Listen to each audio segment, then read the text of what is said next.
ഇത് വന്നിട്ട് ഫ്ലിപ്കാർട്ടിൽ നിന്ന് വാങ്ങിച്ച ഒരു ടാബ്ലറ്റാണ്. അപ്പോൾ എന്തായാലും ഇത് പൊട്ടിക്കാൻ പോവുകയാണ്. അതിന് മുമ്പ് ഒരു വീഡിയോ എടുത്ത് വയ്ക്കുകയാണ്. ഇപ്പോഴത്തെ സാഹചര്യത്തിൽ കട്ട സോപ്പ് ഇങ്ങനെയൊക്കെ വന്നുകൊണ്ടിരിക്കുന്ന ഒരു സാഹചര്യമല്ലേ. എന്തായാലും അപ്പോൾ നമ്മൾ വീഡിയോ എടുത്തുകൊണ്ട് തന്നെ ഇത് ഓപ്പൺ ചെയ്യുകയാണ്. നമ്മുടെ സുഹൃത്താണ് ഓപ്പൺ ചെയ്യുന്നത്.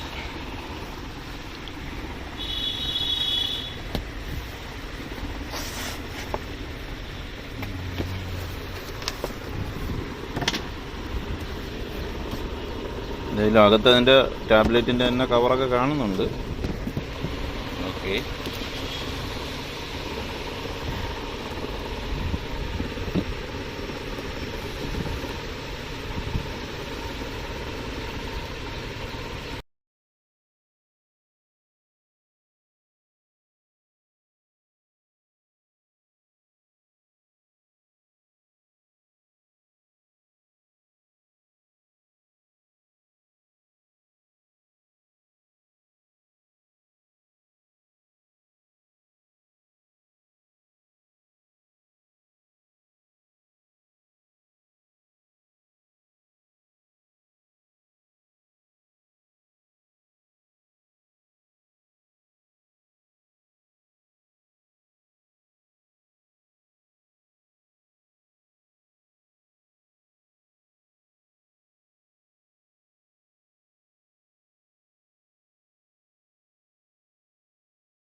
കൈയടിച്ചോ, ഓണായി. എന്തായാലും സോപ്പൊന്നും അല്ല വന്നത്, ലിനോവോ ടാബ് തന്നെ വന്നു. ഓക്കെ.